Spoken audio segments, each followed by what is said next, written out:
Guys, welcome back to Indian beautiful life. कैसे हैं आप सभी लोग? अपना कमेंट जरूर शेयर कीजिएगा और मैं उम्मीद करती हूँ कि आप सभी लोग बहुत बढ़िया हो, सेहतमंद हो और मस्त हो।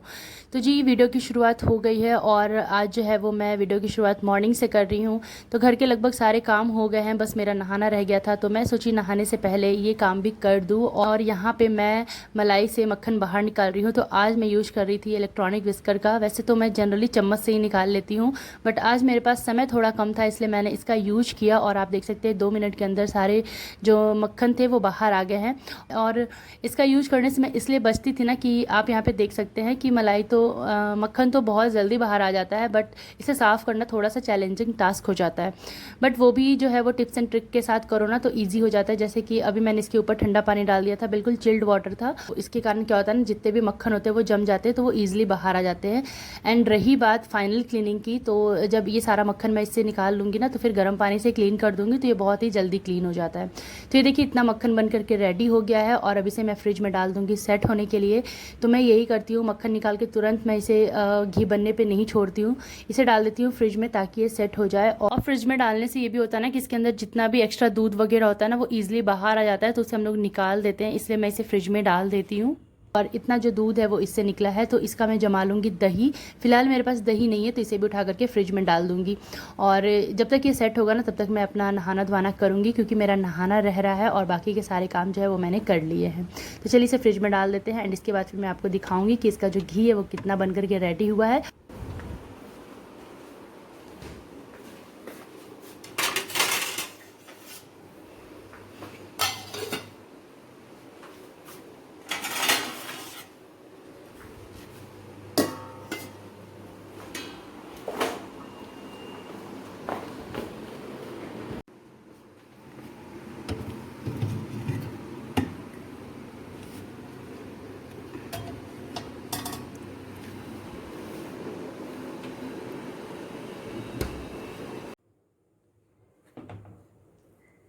तो अभी यहाँ पे सारा काम ख़त्म हो गया था, तो फिर मैंने इसे फ्रिज से निकाल लिया है और इसे चढ़ा दी हूँ घी बनने के लिए। तो यहाँ आप देख सकते हैं धीरे धीरे ये मेल्ट हो रहा है और बहुत ही जल्दी जो है इससे घी बन जाता है। एंड जब हम ऐसे इसे मिक्स करके सिर्फ मक्खन को जलाते हैं ना घी बनाने के लिए, तो इससे वेस्टेज कम निकलता है। और यदि हम पूरा का पूरा मलाई ही जला देते हैं तो फिर उससे वेस्टेज बहुत ज़्यादा निकलता है और समय भी बहुत ज़्यादा लगता है।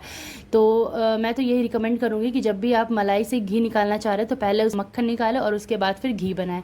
एंड यहाँ पे मैंने इसे भी निकाल दिया था और इसमें डाल दूँगी दही और इसे रख दूँगी जमने के लिए। लेकिन दही डालने से पहले इसे कर लूँगी थोड़ा सा गर्म। ठंडे में यदि मैं दही डालूँगी ना तो वो जमेगा नहीं, इसलिए। एंड इधर साइड आप देख सकते हैं कि घी जो है वो ऑलमोस्ट बन करके रेडी हो गया है। तो ये जो आप ऊपर में फ्लोट करते हुए देख रहे हैं ना, बस इतना ही वेस्टेज निकला है और अभी भी इनमें से घी बनना बाकी है, क्योंकि ये अभी वाइट है और जब अच्छे से पक जाता है ना तो ये ब्राउन कलर के हो जाते हैं। तो बस इतना ही वेस्टेज निकलता है और बाकी का जो है वो सारा घी है।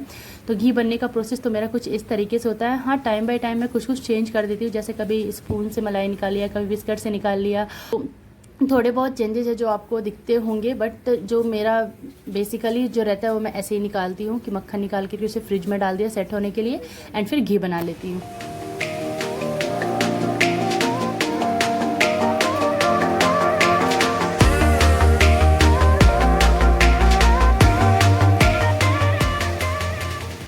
Hello friends, good evening. Actually evening नहीं है, नाइट है, बट वेलकम तो गुड इवनिंग बोलकर ही करूँगी।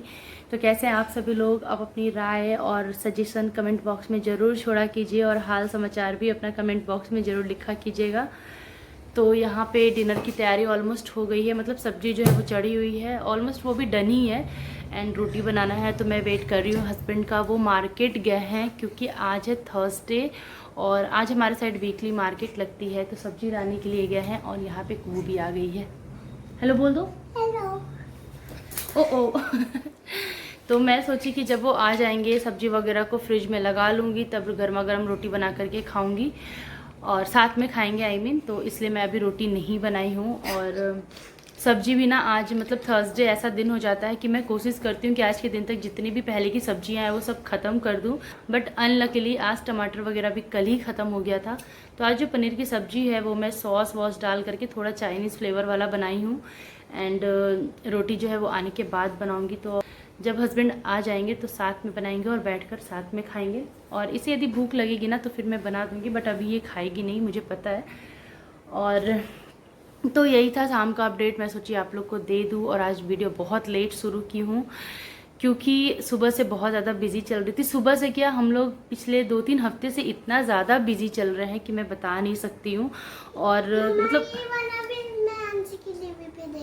ओके, और मैं तो फिर भी थोड़ा कम बिजी चल रही हूँ। हस्बैंड तो उससे भी ज़्यादा, मतलब वो कभी ऐसा हो गया है कि वो ऑफिस से ही चले गए हैं उधर, या तो कभी घर आकर के गए हैं, या तो वीकेंड में भी उन्हें जाना पड़ गया है। तो आप मेरा पिछला वीडियो देखोगे ना तो आपको पता चल जाएगा कि कितनी ज़्यादा अफरा तफरी वाली लाइफ हो गई है फ़िलहाल।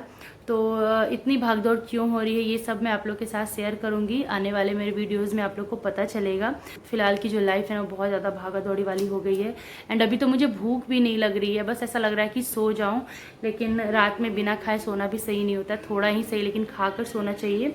तो मैं भी एकदम ऐसे ही आलसी आलसी टाइप से ना काम कर रही हूँ, मन ही नहीं हो रहा काम करने का बिल्कुल भी नहीं। हाँ बेटा, हाँ वेरी गुड। नहीं वेरी गुड नहीं बोला, इसका फीवर है। अच्छा कोई नहीं, उसको मेडिसिन खिला दो। एंड कुहू की एग्ज़ाम भी हो रही है, तो आज उसका रिटन था हिंदी का, तो उसका भी तैयारी जो होता है वो हम लोग को कराना पड़ता है। जब बच्चे का एग्ज़ाम होता है ना तो हम लोग को ज़्यादा मेहनत करनी पड़ती है। सभी मम्मियों के साथ ऐसा ही होता होगा, क्योंकि ये छोटे बच्चे, इन्हें क्या पता कि एग्ज़ाम क्या है, क्या पढ़ना है, क्या लिखना है। ये वही रिफ्लेक्ट करते हैं जो हम इन्हें सिखाते हैं, पढ़ाते हैं, याद कराते हैं। तो जब इनका एग्ज़ाम ऐसे आता है ना तो थोड़ा सा प्रेशर जो है वो इंक्रीज़ हो जाता है हम लोग पे। और नॉर्मल डेज़ में जो होमवर्क वगैरह चलती हैं तो वो हम लोग मैनेज कर लेते, बट एग्ज़ाम में थोड़ा ज़्यादा एफर्ट करना पड़ता है बच्चों पे। तो वही, इसका भी एग्ज़ाम सीज़न चल रहा है। और आज हिंदी रिटन था, इंग्लिश रिटन ओरल हो गया, आज हिंदी रिटन था, कल है हिंदी ओरल। तो अभी मैं बैठ करके ना इससे वही सब सुन रही थी। तो पढ़ते पढ़ाते ना मतलब पढ़ते लिखते ये भी थोड़ा सा उब गई, तो इसे कलरिंग करना था तो मैं इसे कलरिंग करने के लिए दे दी। और कलर से भी अब ये उब गई है, तो देखिए ये आ गई है टैब पे। बच्चे टैब से ही नहीं उबते, सबसे बड़ी बात ये कि ये टैब से नहीं उबती कोई, मतलब टैब फ़ोन से बच्चे उबते ही नहीं है। पढ़ने लिखने से उब जाएंगे, खाने से उब जाएंगे, खेलने से भी उब जाते हैं, कलरिंग से भी, बट टैब और टीवी फ़ोन ये सब से कभी नहीं उबते हैं। तो मैं भी छोड़ देती हूँ कि हाँ चलो ठीक है, थोड़ा सा एंटरटेनमेंट के लिए मैं भी फ़ोन देखती हूँ, तो इसे भी टैब वगैरह देखने दे देती हूँ। तो चलिए यही सब है। और अभी हस्बैंड आते हैं तो आपके साथ शेयर करूँगी कि आज वीकली मार्केट से हम लोग के यहाँ क्या सब्जी फल आया है। और रोटी बनानी है तो वो अभी नहीं बनाऊँगी, जब वो आ जाएंगे तब बनाऊँगी। तो चलिए यही सब था, मैं सोची आप लोग के साथ शेयर कर देती हूँ। और लेट वीडियो इसलिए शुरू की क्योंकि बहुत ज़्यादा थक गई थी, मन बिल्कुल भी नहीं हो रहा था। काम इतने ज़्यादा हो जाते थे ना कि बस लगता था काम हो गया और फिर ध्यान नहीं रहता था कि मैंने तो कुछ सूट भी नहीं किया। तो यही था। और अभी मैं आपसे मिलती हूँ जब सब्ज़ी वगैरह आ जाती है तब। तो चलिए आज मैं आप लोग के साथ थर्सडे मार्केट की शॉपिंग शेयर करती हूँ और दिखाती हूँ कि पतिदेव आज घर में क्या क्या सब्ज़ी लेकर आए हैं। तो ये देखिए, वो लाए हैं बैंगन, शिमला मिर्च और टमाटर, जो कि बहुत ज़्यादा ज़रूरी हो जाता है इन हरी सब्जियों में। एंड इसके साथ आया था लोबिया, इसको बोड़ा बरबटी कुछ भी बोल सकते हैं, और साथ में ये कॉर्न। और ये कॉर्न हम लोग को बहुत अच्छा लगता है, तो हम लोग जब भी मिलता है ना, मतलब इस सीज़न में ये बराबर मिलता है तो हम लोग ले ही आते हैं। बहुत ही अच्छा लगता है, इसे बॉयल करके खाओ या सेक कर खाओ, ये बहुत ही अच्छा लगता है। इसके साथ में भिंडी, यहाँ है गोभी, और भिंडी मेरे हस्बैंड को बहुत पसंद है तो भिंडी हमारे यहाँ आती ही आती है। और इसके साथ में था केला, क्यूकम्बर, परवल, और यही सब जो हरी सब्जियाँ होती है ना, तो हम लोग हरी सब्जियाँ भर भर के ले आते हैं क्योंकि पूरे वीक का ना फुर्सत हो जाता है। और मैं जिस तरीके से फ्रिज में ऑर्गेनाइज करती हूँ ना, मेरी सब्जियाँ जो है वो नेक्स्ट थर्सडे तक फ्रेश अप बनी रहती है। हाँ, मैं ये ज़रूर करती हूँ कि जैसे जो सब्जियाँ थोड़ी जल्दी ख़राब होने वाली होती है उसे मैं पहले बना लेती हूँ, एंड जो मुझे लगता है कि ये चल जाएगी तो उसे मैं आगे के लिए छोड़ देती हूँ। तो इस तरीके से मैनेज करके ना ये सब्जियाँ जो है वो पूरे हफ्ते आराम से चल जाती है। तो चलिए, सबसे पहला जो काम होता है वो होता है इन्हें पन्नियों से बाहर कर देना, क्योंकि यदि एज इट इज़ हम इसे फ्रिज में लगा देंगे ना तो ये सारे सब्जी जो है वो ख़राब हो जाएंगे या सड़ जाएंगे। क्योंकि सबसे पहला जो काम होता है, आप फ्रिज में कभी भी लगाओ, लेकिन जब भी आप सब्जी बाहर से खरीद कर लाओ ना तो पन्नियों को खोल कर ज़रूर रख दो, ताकि थोड़ा सा हवा लग जाए और जितनी भी सब्जियाँ ना ये अच्छे से सूख जाए। तो मैं यही करती हूँ, सारे सब्जियों को खोल करके। और अभी मेरे पास टाइम है तो मैं क्या करती हूँ कि सभी को खोल के अच्छे से सुखा करके, मतलब जैसे मैं रखते जाती हूँ ना, जो बाकी की सब्जियाँ हैं जो पहले से खुले हुए हैं वो सूखते जाते हैं। और सभी को मैं कॉटन बैग में, इस तरीके के जो कॉटन बैग आते हैं जो हमें कपड़ों की दुकान पे या तो मिठाई की दुकान पे मिलते हैं, तो उन्हें मैं थ्रू आउट नहीं करती हूँ, उन्हीं सब में सब्जियों को भर करके मैं रखती हूँ। और इस तरीके से स्टोर करने से मेरी जो सब्जियाँ हैं वो नेक्स्ट थर्सडे तक एकदम फ्रेशन अप बनी रहती है। और क्यूकम्बर को मैं कुछ इस तरीके से लगाती हूँ, ये मिठाई के डब्बे में नीचे और ऊपर न्यूज़पेपर रख करके इस तरीके से इसे लगा देती हूँ, तो ये भी सही बनी रहती है। और बाकी सभी सब्जियों को मैं कॉटन बैग में ही डाल कर रखती हूँ, इससे वो मुरझाते नहीं हैं और फ्रेश बने रहते हैं। जब मेरे पास टाइम नहीं होता है ना, I mean, जब मैं हस्बैंड के साथ जाती हूँ मार्केट और टाइम नहीं होता है, तो फिर मैं क्या करती हूँ, सारे सब्जियों को ला करके न्यूज़पेपर पे फैला देती हूँ। और जितने देर में हम लोग का डिनर होता है ना, उतने देर में सब्जी आराम से सूख जाती है। उसके बाद उसे उठा करके सीधे फ्रिज में लगा देती हूँ। तो इस तरीके से यदि आप सब्जी को स्टोर करोगे ना, तो एक वीक तो आराम से सब्जी चल जाती है। सिर्फ ध्यान इस बात का देना होता है कि जैसे कुछ सब्जियाँ होती है वो बहुत जल्दी ख़राब होने वाली होती है, तो उन्हें पहले यूज कर लेते हैं। और जो सब्जियाँ लॉन्ग लास्टिंग होती है, मतलब बहुत टाइम तक चल जाती हैं, जैसे कि परवल हो गया या गोभी हो गया, तो इस टाइप की सब्जियां को जो है वो थोड़ा लास्ट तक छोड़ सकते हैं। तो इस तरीके से मैनेज करने से ना मेरी सब्जियां जो है वो एक हफ्ते तक आराम से चल जाती है। तो फ्रूट्स वगैरह को भी आप देख सकते हैं, यहाँ पे मैंने इस तरीके से कॉटन बैग में ही डाल करके रख दिया है। और ये बैग बहुत ही ज़्यादा यूजफुल होते हैं। तो मैं ऑनलाइन बैग तो नहीं मंगाई, फिलहाल इसी से कर रही हूँ, और ये बहुत ही ज़्यादा अच्छा काम किया है, तो मैं सोची आप लोग के साथ शेयर कर देती हूँ। तो यहाँ पे देखिए सारी सब्जियाँ जो है वो लग गई है, अब इसे फ्रिज में लगा देंगे। एंड इसके बाद बारी आती है डिनर की। तो यहाँ पे देखिए मैंने बनाया था पनीर का सब्जी, और बिना टमाटर के सॉस डाल के बनाई थी, जो कि बहुत ही अच्छा बना था। तो चलिए कर लेते हैं डिनर, और इन्हीं के साथ यहाँ पे इस वीडियो का भी एंड कर देते हैं।